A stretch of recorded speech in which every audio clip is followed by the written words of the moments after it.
manfaatkan masa mudamu sebelum masa tuamu, karena ketika sudah tua kamu hanya mau belum tentu mampu, karena keterbatasan perempuan suka tinggi-tinggi, ujung-ujungnya nanti di dapur. Nah jadi mumpung masih muda, ayo perbanyak pengalaman. Perempuan yang tidak sekolah maka dianggap bodoh. Kebutuhan anak-anak kita siapa? Kayak gitu. Ini jangan bergantung kepada suami gitu.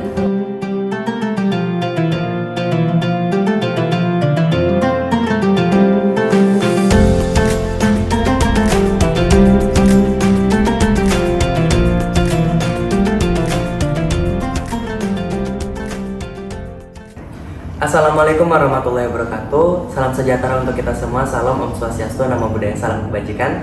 Sobat Paletehan, di hari ketiga Ramadan kita kali ini, kita berhasil mengundang salah satu dari Kementerian Pemberdayaan Perempuan, Tetian. Terima kasih telah hadir di undangan kita. Apa kabar? Alhamdulillah baik. Luar biasa. Tetian merupakan mahasiswa Universitas Paletehan dan merupakan penulis dari Universitas Paletehan. Luar biasa. Jadi jiwa literasinya cukup kuat gitu. Oke Tetian, kita berbicara tentang perempuan dan tantangan media. Oke, kita tahu bahwa perempuan dan tantangan media merupakan dua aspek yang tidak bisa dipisahkan. Apalagi bagi perempuan. Perempuan mengalami perubahan dari zaman ke zaman dan banyak media sosial, dan pastinya tidak hanya satu media sosial yang menggaungkan tentang keperempuanan atau kesetaraan gender gitu. Perempuan selalu dianggap lemah, tak berdaya, materialistis dan lain sebagainya gitu. Fenomena-fenomena ini yang seharusnya kita hilangkan dan kita anggap bahwa perempuan memang berdaya, perempuan memang kuat, perempuan tidak materialistis. Itu yang perlu kita gaungkan dan kita kampanyekan gitu.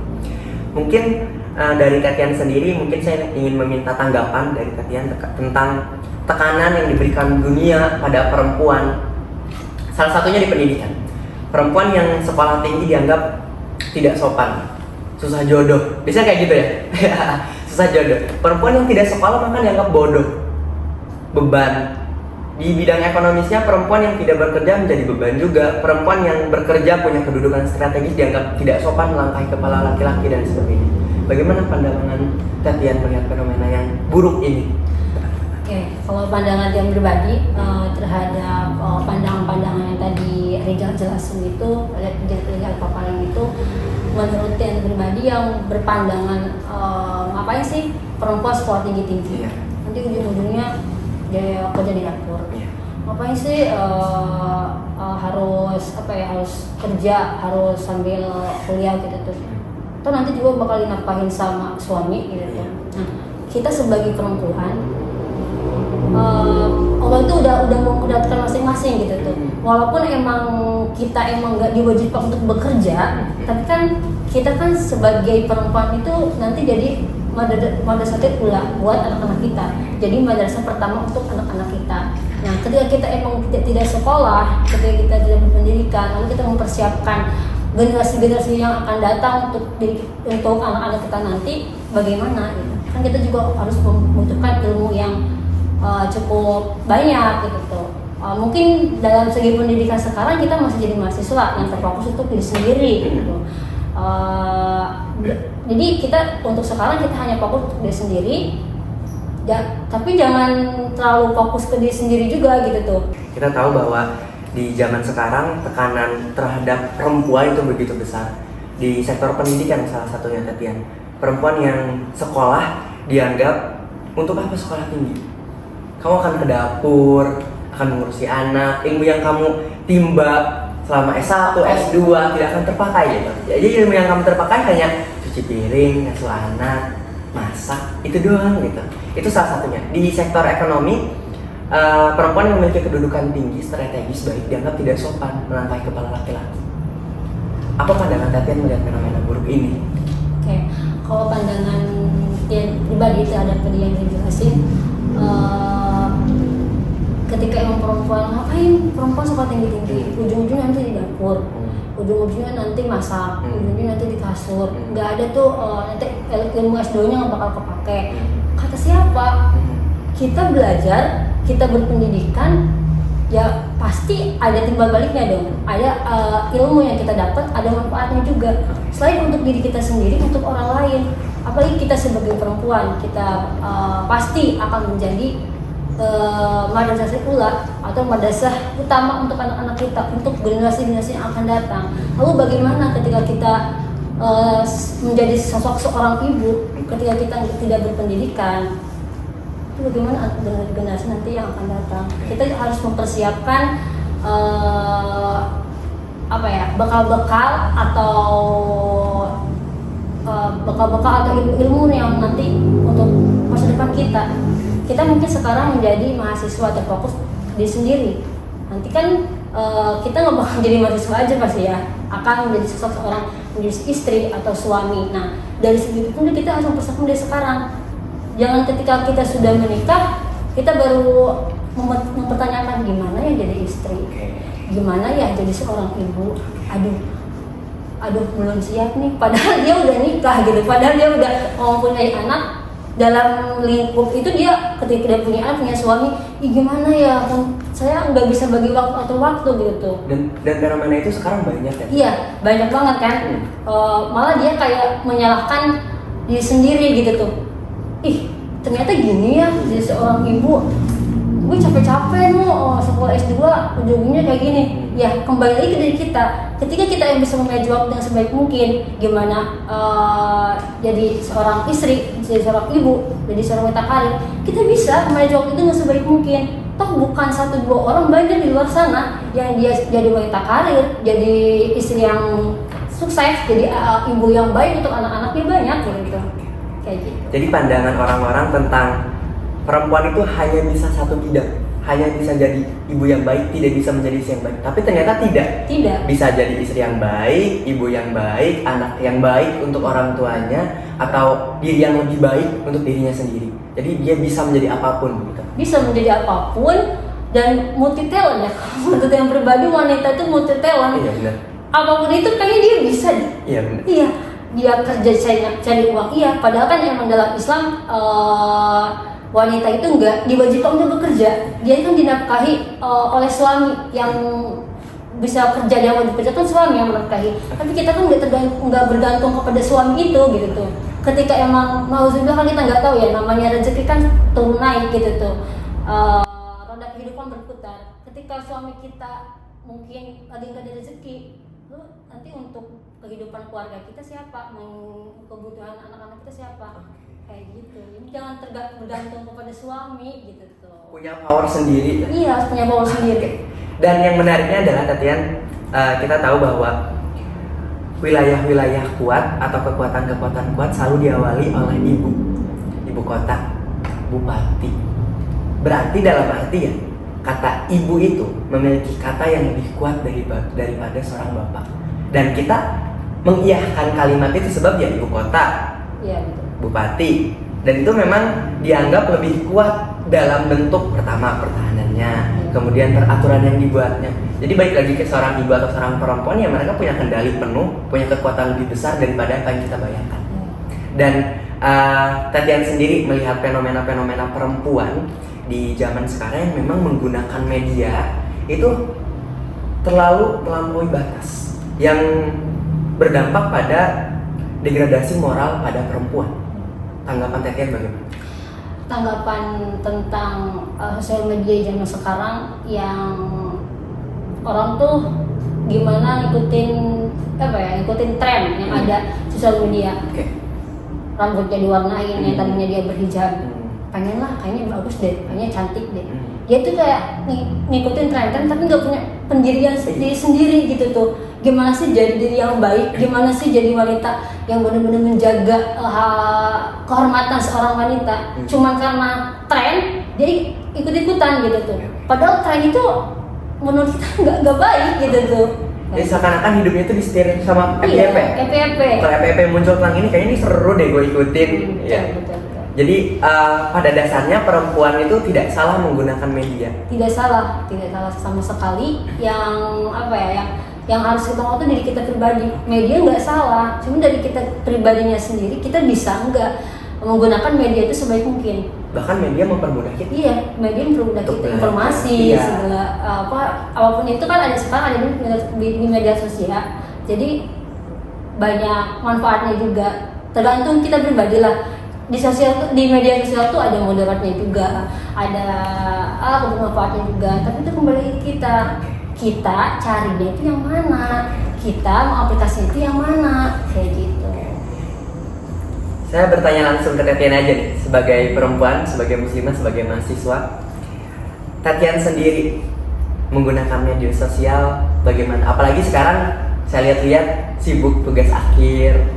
Maksudnya udah jarang apa emang lebih sering gitu karena menghilangkan stres untuk skripsi? Kalau untuk sekarang ya mungkin di tugas akhir kayak ke handphone tuh ya udah ketika kita lagi penting-penting aja, kayak misalkan ada lihat grup skripsi gitu tuh, atau ada kepanitiaan kan kita juga butuh, nggak mungkin dong kita fokus ke skripsi sedangkan kita punya tanggung jawab di luar. Kita juga harus bisa memanage waktu itu. Gimana kita untuk sebagai panitia eksternal atau internal dan diri kita sendiri untuk mengerjakan skripsi. Nah, untuk sekarang sih ketika emang membuka aplikasi itu ya paling TikTok itu pun yang dicari ya skripsi. Nanti aplikasi skripsi lagi gitu ya. Iya, jadi kembali lagi ke diri kita sih. Ketika emang kita mencari hal yang baik, ya yang muncul juga hal yang baik, gitu kan. Jadi jangan emang itu gak bermanfaat, ngapain kita like, ngapain kita ketambahin favorit, kalau itu emang gak baik buat diri kita. Tantangan terbesar dari media sekarang untuk perempuan kira-kira menurut Tetian apakah kita terlalu menganggap bahwa yang viral sosok A itu jadi idola semua kaum Hawa? Itu pasti sering terjadi. Mungkin saya tidak menyebutkan orangnya ya, tapi kaum Hawa seakan-akan tergila-gila, seakan-akan ingin di posisi itu, ingin ada di kondisi yang menyempurnakan, seakan kayaknya gue kalau jadi perempuan jadi sosok dia kayaknya lebih keren. Tetian sendiri menanggapi orang yang ingin ada di posisi orang lain karena viralnya media sosial itu bagaimana? Kalau tanggapan dari Tian pribadi, berarti orang itu nggak punya prinsip untuk dia sendiri dan nggak punya prinsip dia sendiri karena dia tuh ngikuti orang lain. Mungkin dia emang jalannya kayak gini, tapi kalau emang jalan dia salah dan kita termotivasi sama jalan yang salah itu buat apa? Tapi ketika emang yang kita lihat, yang kita harapkan sosok orang yang yang memotivasi kita, yang pengalamannya kayaknya bermanfaat untuk kita, ya nggak apa-apa, sekedar kita pengen gitu tuh. Tapi kan rencana Allah nggak tahu ya, ketika emang kita pengen kayak si A, si B yang kayak gini, kita usahanya semaksimal mungkin, tapi Allah berkehendak lain, berarti emang ada yang terbaik untuk kita gitu tuh. Ada yang Allah siapkan untuk kita, berarti emang kita tuh nggak baik untuk ini loh gitu tuh. Berarti ada hal yang lain yang baik untuk kita, yang Allah persiapkan gitu tuh.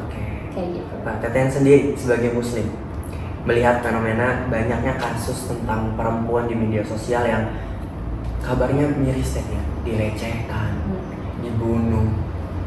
Sedangkan kita tahu bahwa Rasul kita seberjuang itu untuk memposisikan perempuan di tempat yang mulia.